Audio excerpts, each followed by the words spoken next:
Hello दोस्तों, नमस्कार। SMK channel में मैं आप सभी लोगों का दिल से बहुत बहुत स्वागत करता हूं। दोस्तों, इस वीडियो में हम लोग बात करने वाले एक बहुत ही सॉलिड खबर के बारे में, बट शुरुआत में ही बताना चाहूँगा कि रिपोर्ट के जरिए ये खबर हम लोग को देखने को मिल रही है। ये जब भी खबर आती है वो रिपोर्ट के जरिए ही होती है। तो फिर इससे रिलेटेड ऑफिशियल खबर कब आएगी? तो ज़्यादा दिन नहीं, आप कह सकते 2 महीने के भीतर भीतर। इनफैक्ट 2 महीना भी बहुत लंबी चीज़ है। आप यहाँ पे कह सकते हो शायद से 10-15 दिन के अंदर ही आपको ऑफिशियल खबर भी यहाँ पे मिल जाए। ठीक है, बट अभी तक की अगर हम लोग बात करें तो रिपोर्ट के जरिए खबरें हम लोग को बाजार में घूमते हुए देखने को मिल रही है। तो आप चाहो तो इन खबरों के चलते इन स्टॉक्स को स्टडी कर सकते हो। सो खबर किससे रिलेटेड है? तो दोस्तों, खबर है यहाँ पे निफ्टी 50 रीबैलेंसिंग के चलते। यस, आप सभी लोगों को पता ही है, निफ्टी 50 में यूजुअली साल में 2 बार बदलाव होता है। सो आपको ये भी पता है, निफ्टी 50 नाम में ही लिखा हुआ है कि 50 शेयर्स हम लोग को देखने को मिल जाते हैं।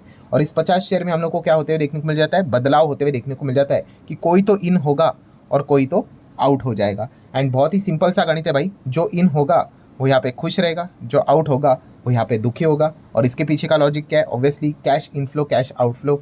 जो भी यहाँ पे इंडेक्स का पार्ट बनेगा वहाँ पे एक भयंकर इनफ्लो हम लोग को आते हुए देखने को मिल जाएगा। और जो आउटफ्लो होगा, मतलब जो निकलेगा, आउट होगा, वहाँ से पैसा हम लोग को निकलते हुए देखने को मिलेगा। तो यूजुअली एक टेम्पररी गिरावट देखने के चांसेस होते हैं। एंड जिसका इंक्लूजन होता है उसमें एक टेम्पररी तेज़ी के चांसेस हम लोग को देखने को मिल जाती है। कोई गारंटी नहीं भाई, ये इन चीज़ों को आप लोगों को समझ में यहाँ पे आना चाहिए। सो अगर हम लोग यहाँ पे बात करें तो कौन से स्टॉक्स की, निफ्टी 50 की अगर हम लोग बात करें तो इन होने के चांसेस बताए यहाँ पे जा रहे हैं। तो 2 स्टॉक्स के नाम फिलहाल तो सामने यहाँ पे आ रहे हैं। उसके ऊपर जाने से पहले आपको जरूर याद दिलाना चाहूंगा भाई, फ्री स्टॉक मार्केट क्लासेस इस चैनल के ऊपर कल का वीडियो गलती से भी मिस मत करना। रिमाइंडर जरूर सेट करके रख लेना। ठीक है, अगर आपने अभी तक सब्सक्राइब नहीं किया तो सब्सक्राइब कर लो, बेल आइकन को हिट करके ऑल सिलेक्ट करके रख लेना, क्योंकि कल का वीडियो आप लोगों ने गलती से भी, मतलब जैसे आपको बताया, मिस नहीं करना है। तो चलिए इस वीडियो को कंटिन्यू कर लेते हैं। तो कहाँ पे थे हम लोग? निफ्टी 50 रीबैलेंसिंग की ओर। सो कौन से स्टॉक्स की पॉसिबिलिटी बताई जा रही है कि वो अंदर आ सकते हैं करके? तो दोस्तों, एक स्टॉक का नाम है भारत इलेक्ट्रॉनिक लिमिटेड, BEL। ठीक है, तो ये वो कंपनी है जिसका मार्केट कैप फिलहाल तो हम कह सकते हैं 2.25 लाख करोड़ के आसपास हम लोग को देखने को यहाँ पे मिल रहा है। सो इसकी पॉसिबिलिटी बताई जा रही है कि ये माइट भी निफ्टी 50 में एंटर कर सकता है। उसी के साथ साथ ट्रेंट लिमिटेड, अभी तो हम लोगों ने इसके पहले का वीडियो देखा था जहाँ पे मैंने आप लोगों को न्यूज़ भी यहाँ पे बताई थी कि इसकी भी पॉसिबिलिटी काफ़ी ज़्यादा बढ़ चुकी है। 2.25 लाख करोड़ का मार्केट कैप इसका भी नज़र यहाँ पे आ रहा है। सो ये 2 स्टॉक्स के, मतलब हम कह सकते हैं पॉसिबिलिटी में, शब्द देखो क्या बोल रहा हूँ, पॉसिबिलिटी। यहाँ पे कभी भी चीज़ें यहाँ पे बदल सकते हैं, बिकॉज जो भी चीज़ें होती है अलग अलग। आपको बताना चाहूँगा 6 क्राइटेरिया होते हैं भाई, अगर आपको निफ्टी 50 में आना है करके। उसमें से एक ये मार्केट कैप वाला भी क्राइटेरिया होता है कि कंपनी कितनी बड़ी है, छोटी है। एंड उसी के साथ साथ बाकी के भी क्राइटेरिया फुलफिल करने पड़ते हैं। ये एक ही क्राइटेरिया नहीं है। ठीक है, तो ये पॉइंट भी आपको पता होना चाहिए। मार्केट कैप तो भाई डेली चेंज होता है। जैसा आपका शेयर प्राइस ऊपर, मार्केट कैप ऊपर, आपका शेयर नीचे तो मार्केट कैप नीचे। तो ये पॉइंट आपको पता है यहाँ पे होने चाहिए। सो अभी तक क्या समझे आपको कि निफ्टी 50 रीबैलेंसिंग हम लोग को होते हुए देखने को यहाँ पे मिल जाएगी। एंड इस चीज़ के चलते ट्रेंट लिमिटेड, BEL लिमिटेड, इन 2 कंपनीज के एंट्री करने के चांस ज़्यादा है। देन दोस्तों बात करेंगे कि एंट्री कहीं करेगा तो एग्जिट भी करेगा कोई। तो 2 कौन से ऐसे स्टॉक है जो कि शायद से बाहर यहाँ पे हो सकते हैं? तो उसमें से एक स्टॉक है Divi's laboratories. Yes, Divi's lab की अगर बात करें, फार्मा सेक्टर से जुड़ी हुई कंपनी, अच्छी, कोई बिजनेस खराब नहीं है। बट फिलहाल जो 6 क्राइटेरिया उसमें जो सबसे कमजोर रहेगा उसको वो निकालने की कोशिश करेंगे। सो डिवीज लैब का नाम फिलहाल तो देखने को यहाँ पे मिल रहा है। वैसे भी फार्मा इंडस्ट्री की बात करें तो कई समय से म्यूटेड देखने को मिल रही थी। एंड इसी चीज़ के चलते डिवीज लैब के ऊपर एक लटकती हुई तलवार है कि शायद से वो इस वक्त निफ्टी 50 से बाहर यहाँ पे हो सकते हैं करके। सो इसका भी मार्केट कैप अगर आप देखोगे 2.25 करोड़ के आसपास देखने को मिल रहा है। देन बात करेंगे L&T इन्फोटेक माइंट्री, जो जस्ट अभी निफ्टी 50 का पार्ट बना था, तो वापस इसको शायद से इतना जल्दी एंट्री किया था, वापस जल्दी से ये एग्जिट भी यहाँ पे हो सकता है। तो ये भी खबर देखने को मिले। इसका भी market cap near by 1.5 lakh crore के आसपास देखने को यहाँ पे मिल रहा है।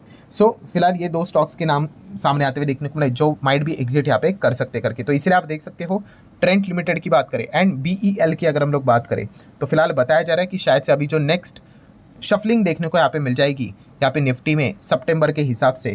ठीक है, और ये रिपोर्ट किसकी होती है दोस्तों? नुवामा की। नुवामा की इससे रिलेटेड जो रिपोर्ट होती है ना, वो काफ़ी सारे अलग अलग रिपोर्ट्स निकलते हैं। बट निफ्टी रीबैलेंसिंग से रिलेटेड अगर किसी का अभी तक का ट्रैक रिकॉर्ड, ठीक है, 100% तो सही नहीं होता है, बट फिर भी नुवामा का जो रिकॉर्ड रहा है ना, वो काफ़ी, मतलब इंप्रेसिव रिकॉर्ड अभी तक देखने को यहाँ पे मिला है। सो आप यहाँ पे देख सकते हो कि नुवामा ने ही बताया कि ये 2 स्टॉक कौन से, L&T इन्फोटेक माइंट्री, डिवीज लैब, जो कि शायद से यहाँ पे क्या कर सकते हैं, बाहर यहाँ पे जा सकते हैं करके। सो आप यहाँ पे देख सकते हो, अगर इनफ्लो होगा तो यहाँ पे बताया जा रहा है कि कितना इनफ्लो यहाँ पे हो सकता है। तो Nuvama said the changes could result into $500 million का inflow into Trent.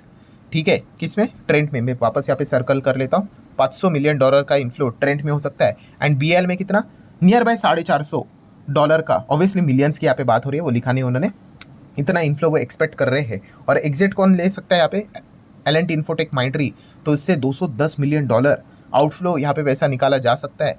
And Divi's lab की बात करें तो $260 मिलियन इतना निकाला जा सकता है।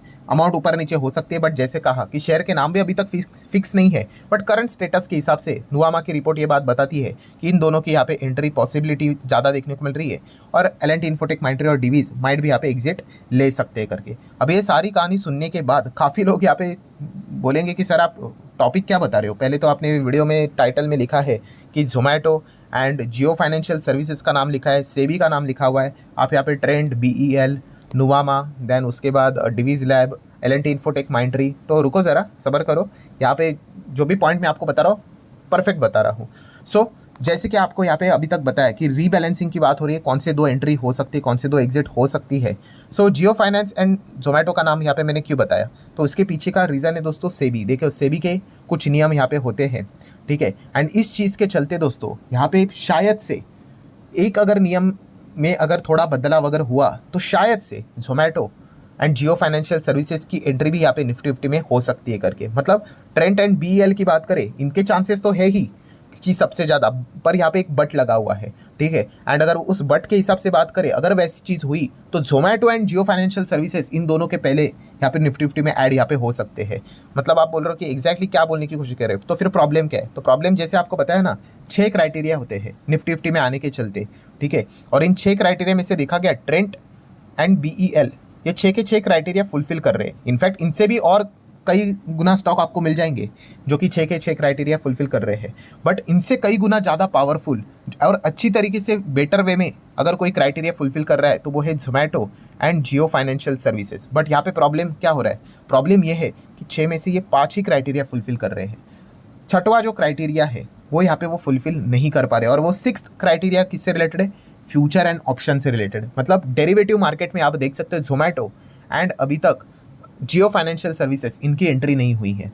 एंड वो 6 क्राइटेरिया के हिसाब से एक नियम ये भी है कि आप डेरिवेटिव मार्केट में आपका स्क्रिप्ट होना चाहिए, ठीक है। वरना डीमार्ट भी बताओ, डीमार्ट क्यों नहीं एंट्री कर रहा है, उसका भी यही प्रॉब्लम है कि वो फ्यूचर एंड ऑप्शन में नहीं है। वरना जिस दिन फ्यूचर एंड ऑप्शन में डीमार्ट भी हम लोग को देखने को मिल जाएगा, आप डेफिनेटली यहाँ पे कह सकते हो कि उसकी भी एंट्री के चांसेस काफ़ी हम लोगों को नज़दीक आते हुए देखने को मिल सकते हैं। एंड इसीलिए दोस्तों अगर आप ये आर्टिकल अभी पढ़ोगे कि इफ़ से भी, देखो यहाँ पे इफ़ डाला हुआ है कि अगर से भी अप्रूव कर देता है, फ्यूचर एंड ऑप्शन में भी हम लोग को बदलाव होते हुए देखने को मिलेगा। वहाँ पे अगर Zomato and Jio financial services की एंट्री अगर हो जाती है, ठीक है, तो फिर हम यहाँ पे कह सकते हैं कि इनके चांसेस और भी ज़्यादा हम लोग को हायर लेवल पे देखने को मिल रहे हैं निफ्टी 50 में ऐड होने से रिलेटेड।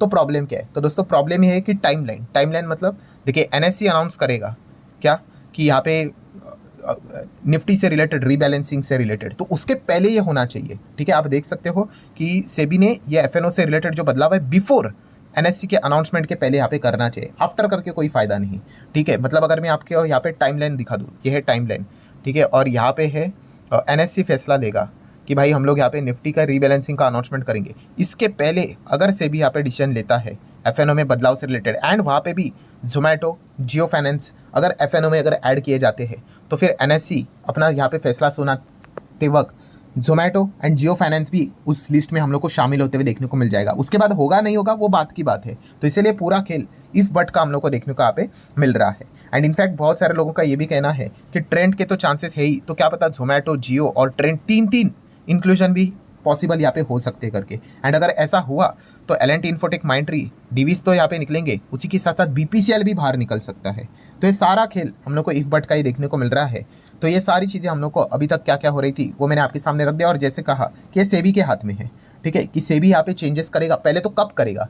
अगर NSE के अनाउंसमेंट के पहले करेगा तो फिर कहानी में ट्विस्ट है, अगर बाद में करेगा तो ठीक है भाई, फिर अगले रीबैलेंसिंग को हमें रुकना यहाँ पे पड़ेगा, ठीक है। तो ये चीज़ें देखनी पड़ेगी। एंड इसीलिए Zomato and Jio financial services के जो शेयर होल्डर है सेबी के और यहाँ पे निगाह रख के बैठे हुए कि भाई आप FNO में बदलाव कर रहे हो, एंड अगर कर रहे हो क्या इन दिनों का एंट्री मिल रही है, एंड अगर एंट्री मिलेगी NSE से पहले, डिसीजन लेने से पहले, निफ्टी 50 में चेंजेस से पहले, तो इनके चांसेस आने के निफ्टी 50 में काफ़ी हायर लेवल पे हम लोग को देखने को यहाँ पे मिल रहे हैं। बट याद रखना दोस्तों, ये पूरा खेल कैसा है, इफ बट का है, ये हुआ तो वो होगा, ऐसी चीज़ें हम लोग को देखने को यहाँ पे मिल रही है। सो जितने अभी तक के जो पॉइंट्स थे वो सारे यहाँ पे मैंने आप लोगों के सामने यहाँ पे रख दिए हैं। देख लेते हैं अभी क्या होता है करके। वीडियो हेल्पफुल लगा होगा तो चाहो तो लाइक एंड शेयर कर सकते हो। और जो ये सोच रहा है कि निफ्टी 50 में 6 क्राइटेरिया आप बोल रहे थे, सो वो कौन से 6 क्राइटेरिया, इसके ऊपर भी मैंने वीडियो बना के रखा हुआ है। नीचे डिस्क्रिप्शन में कमेंट सेक्शन में आपको वीडियो की लिंक दे दूंगा, या फिर ऊपर आई बटन पे वीडियो की लिंक दे दूंगा। जो हमारा दूसरा चैनल है फ्री स्टॉक मार्केट क्लासेस, उसके ऊपर मैंने बना के रखा हुआ है। सो वहाँ पे जाके आप स्टडी कर सकते हो। तो चलिए मिलते हैं अगले वीडियो में, तब तक के लिए बाय बाय।